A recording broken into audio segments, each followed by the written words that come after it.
Keys to Black Wealth podcast. We are here at the Keys to Black Wealth 3rd annual Black History Month experience. This is our 3rd time doing this, y'all. If y'all have tapped into Keys to Black Wealth before, y'all already know what we do and our purpose, our mission, which is to help create generational wealth. How we do that is by sitting around tables like this, talking about the keys, and then also implementing those keys. So it's all about those action steps. So I'm gonna get us started. My name is Brandy Avery. I serve as one of the co-founders of Keys to Black Wealth and also the co-CEO. And I'm super excited to be here today. So I got my guests right here with me. We're gonna get in. We got the gents here, the gentlemen, and we're gonna get into some tangible keys. So my first question for you three is, number one, intro yourself. Let the people know who y'all are and what y'all do. We'll start with you, Rob. Thank you, Brandy. Such a great event tonight. My name is Rob Harris from Cincinnati, Ohio. Professionally, I'm in retail bank management. And in the community, I serve as a precinct executive. And this year, I'm fortunate enough and excited to run for Cincinnati City Council. Hey. So my mission and my platform is to be the voice for the voiceless. And my slogan is being among the people, for the people. Come on, among the people, for the people, and voice for the voices. Rob Harris in the building. Elango. Next up, I believe that's me. That is you, buddy. That's me. My name is Elango Glenn. I am the CEO and founder of the Financial Compass Foundation. It's a new nonprofit that I recently started. We believe in achievement through action. So we're trying to get the community going. We don't want to give people handouts. We want to give them a hand up, get them doing something. Hey. Instead of us doing it for them, doing it for themselves. So that's what I do and that's what I believe. Oh, we're about to get into some stuff. I can see it. I can feel it already. I can feel it in my spirit. Let's go, Mr. Jermaine. Hey, this is Jermaine Fox with eXp Realty, owner of Columbus Fox Group and owner of Mission Insurance Agency. I was just sell houses, flip houses, rent houses, and try to get as many assets as humanly possible. All right. Shake those keys for our guests. So, first of all, thank you all for being at the table with me. I gotta add another accolade to Mr. Fox, his repertoire. He has a lot of things that he does, but he is also an investor of Keys to Black Wealth. So y'all shake those keys for one of our investors.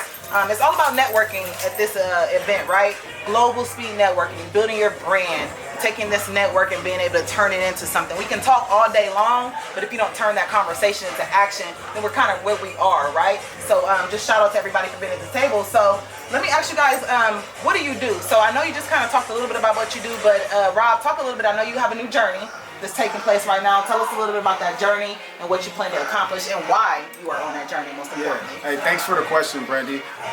Where there's a uprising in guns and killings and murders. So the record is 490, and the shootings and 90 homicides in the city of Cincinnati. So I want to curb the homicide rate. Also, affordable housing. It's a need right now. Affordable housing is not affordable housing when you talk about displacement and talking about investors that's coming into the community and doing something. So I want to be a voice for the voiceless, as I spoke earlier, but also create a platform where we can talk about it and make true change to that, in addition to the change in the community. I sit on several boards of some of the same organizations that was so great to me. I'm the president of a Little League football organization that did so much to me that I transitioned the lives of others. So I'm excited about giving back to the community and also having a seat at the table. I love it. Shake those keys. And I just want to say that myself and Rob, we go back a couple years. We did our undergraduate together at Wittenberg University. So just super excited to have you on the table here at Keys to Black Wealth. And I think you're going to be a great asset to your community, a great leader. I know what you did at Wittenberg. You were always somebody that we all looked up to. So I'm super excited. I mean, Hamilton County, Cincinnati is in for a treat because we got some new leadership coming in. And I know you're getting ready to shut it down. So I'm going to shake those keys for you one time. All right, Elango. Tell us a little bit about, your new foundation and what you're getting ready to get into. Absolutely. So as you know well, I have some experience in the nonprofit industry. We know a little something about what you've been into. Absolutely, baby. I used to work in the financial industry a few years ago. So I made a U-turn from doing the financial industry thing. I started getting into the whole nonprofit industry about 5 years ago. I worked at a local nonprofit here in Columbus. And I always wanted to combine my experience in the for-profit field with the business, with the banking, and put that with the nonprofit industry. Because I always felt like there's a lot of good nonprofits out there, but they never really came with the energy, with the idea that I had, which was take a business mindset and put that into the nonprofit industry, right? So it's like with a business mindset, you really got to be on your P's and Q's. Every penny counts. They're not cutting any corners. And unfortunately, sometimes with the nonprofit industry, you don't see that same energy. So like I said, I wanted to take that business mindset and put it with the nonprofit industry, and it really helped people, like I said, because so many people out there, even before the COVID situation, you saw a lot of people who were struggling just to, like my man said, dealing with housing, Right. Obviously dealing with finances. You know, within the black community, finances are a big issue for a lot of people, whether it's credit, whether it's trying to save, whether it's budgeting, wherever it is. So it wasn't just about, you know, doing it for people, giving them a handout. It was about, you know what, let me show you, instead of helping you get your credit score up to a 700 or whatever it may be, let me show you how to do it for yourself. And not only can you do it for yourself, but you can pass that on to your brother, to your sister, to your father, to your kids, make changes. It's not just about a temporary change, it's about generational changes. So, like I said, you know, it's about really connecting with people, like people we have here at the Keys to Black Wealth. I know there's a lot of, you know, movers and shakers who do a lot of good things. I just want to connect with them, learn from them, and take what they do and kind of put into what I do, and just connect with people so you can really make some changes in the community. I'm so proud right now. I promise you, and I got the tequila flowing too, so you know what I'm saying? I'm liable to say anything, but you know, I know that we've been on this journey as far as generational wealth and doing what we do for our community. We go back a couple of years. We built the 700 credit score program together. We had an opportunity to literally help over 1,000 people together in our community. That's powerful, along with our team, and I'm just excited that you're at the Keys to Black Wealth table and with your new nonprofit organization. I know you're getting ready to kill it. So, I mean, hopefully there's some future collaborations in the future. And then also, you dropped a major key about social enterprise and really how we can look at nonprofit organizations and build them into big businesses. So I hope everybody tapped into that, because what you're talking about is building a social enterprise. And social enterprise is a great creative way to not only help people, but then also help yourself and your business as well. Because, you know, at the end of the day, it is about wealth, right? And we got to break those cycles. And income is one of the 7 keys to black wealth. So we can't neglect income. Sometimes when you think about nonprofit agencies, so on and so forth, think about like not getting paid and not being able to grow. But social enterprise is important. It's important that we create wealth even when we're doing the nonprofit work and doing the good work. So shout out to you for standing on the front line. And again, we're gonna keep this ball rolling, and we're gonna move over to Mr. Fox. Thanks, Brandy. Tell us a little bit about you know, what you do and you know what's going on in your world right now. A little bit about what I do. Obviously, I'm in real estate, so we're talking about generational wealth. So I try to tap into every industry I can without doing more, leveraging my time and my influence. So like I said, I sell houses personally. I got a team of 10 people. I'm gonna grow that to about 30 by the end of the year, get paid off of them. I got an insurance company, because every time someone buys a house, they have to get homeowners insurance. Then we try to get the auto too, get paid off of that. When you get listings, they gotta pick. You get the sellers, you pick the title company. I got shares in the title company. They pay me for that. On top of that, a lot of investors want to flip houses, or you can't find people houses in this market. So I mentored a kid on how to flip houses to leverage my time. And now I flip houses too. Then y'all get paid off rentals. I got properties in Dayton. I bought a 6-unit last year, a 4-unit in Dayton, and then I bought a duplex and a single family in Columbus. So I'm about to tap into Airbnb. I just started an Amazon store, I want to say a month ago. So I try to leverage my time, because if you ain't getting paid while you're sleeping, it's hard to have that generational wealth. Then on top of that, as you know, in today's world, with all the money they pumped in the market, stock is just going crazy.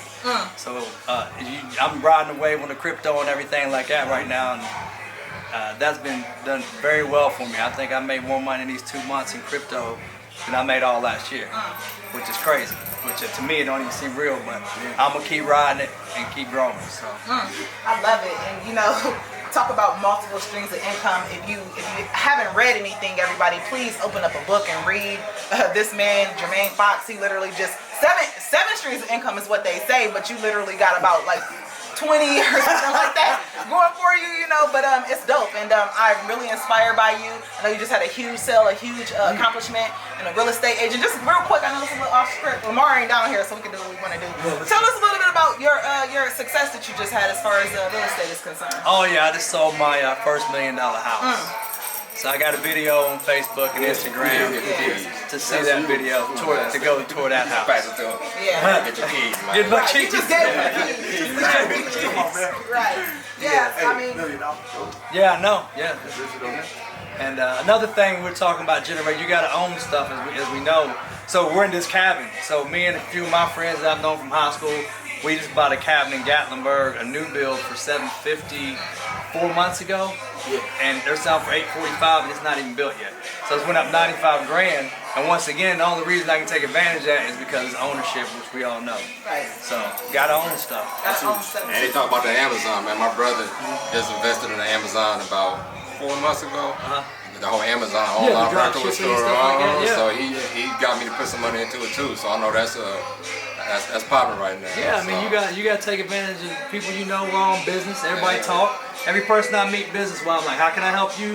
How can we network? And what's the newest thing? And how can I get it? I ain't gonna lie, when they talk about the Amazon, I was looking at my brother like, you crazy, man. When you talk about Amazon, like Amazon got their own Jeff Bezos got his own thing. What you gonna do with Jeff Bezos? He had to break it down to me. So I'm like, nah, you can get to these virtual stores. If you put some money into it, you can make some serious money. So 50% online sales come from Amazon. Exactly. So that was something I learned something. Like you say, never stop learning. So I mean, that's the whole thing with networking, though. You know what I'm saying? So you can connect, network, learn that information, and put it into action, right? You gotta apply it. So, our last question, and we're gonna wrap up. Final question for the group is, what's one tangible key in your particular industry? So you're talking about community leadership. You're talking about nonprofit, social enterprise work, wealth creation. You're talking about real estate, multiple streams of income, everything that you do. What's one last key that you can give away to our listeners right now as it relates to what you do? One last key. Hey, thank you, Brandy, for the question. One thing I keep close and near to my heart is my mom. She passed away, but when I was feeling myself, so to speak, she always made me humble. And it was a biblical verse. What if it were a man or a woman to gain the world but forfeit their soul? So I add that to the community in terms of giving back to the community. And it's needed, right? We're talking about generational work right here, and wealth. So it's very important for us to give back, learn. You know, we have the knowledge ourselves, but once we gain the knowledge, we have to give it back to the community that we live in to make that community a lot better. So that's one key that's near and dear, and that's one focus that I keep in mind when I lead and I go out in the community and I want to develop and I want to do, and I talk about affordable housing, and I talk about poverty, and I talk about sharpening and eliminating the wealth gap and things of that nature. So those are things that I'll leave with you, and those are things that I'll take with me. All right, perfect. Elango, your last final key. Final key is when you take a loss, learn from it. I don't care what, this not really goes to nonprofits, this goes to whatever you're doing, whether you're a politician, whether you're a realtor investing in business, or you're in a nonprofit, social enterprise, you're gonna take a loss. I don't care what you're doing, how you're doing it, how good you think you are. Randy know me, I think I'm pretty good at everything I do. But you're gonna take losses. When you take a loss, learn from it. I always tell people don't make the same mistake twice. There's nothing wrong with making a mistake once. If you keep making a mistake 2, 3, 4 times, you need to do some course correcting. You know what I mean? So learn from your mistakes. Be prepared. Understand you're gonna take some losses. When you take those losses, learn from them, get better, and so that the next time that comes around, you're ready to turn that loss into a win for yourself and everybody around you. All right, teacher. Preach. All right, and Mr. Fox. Yeah, I want to piggyback on what he said about losses, because the thing is, that's part of the process. And I know with school we're taught you can't make mistakes, you can't do this. I was talking to my friends the other day. He was like, man, when you was first starting out and you were losing and it didn't even bother you. He said, I was over here, couldn't sleep for you, the money you was losing and stuff. But you understood that's part of the process. And once you put your money in something, like I said, you may lose, but you're going to learn after you lose it. Outside of that, invest in yourself, because nothing's possible without you investing in yourself and believing in yourself. And of course, like I said, all the stuff I do and take advantage of is assets. Asset, pay for your liabilities if you want toys or whatever it is. But if you don't own anything, you can't take advantage of. I bought a house in King Lincoln District 4.5 years ago for 20 grand. It's worth 180, got it. I ain't even fixed it up. And I made 160 grand in equity off that property. So once I fix it up, put about 140 and it'll be worth 4 something.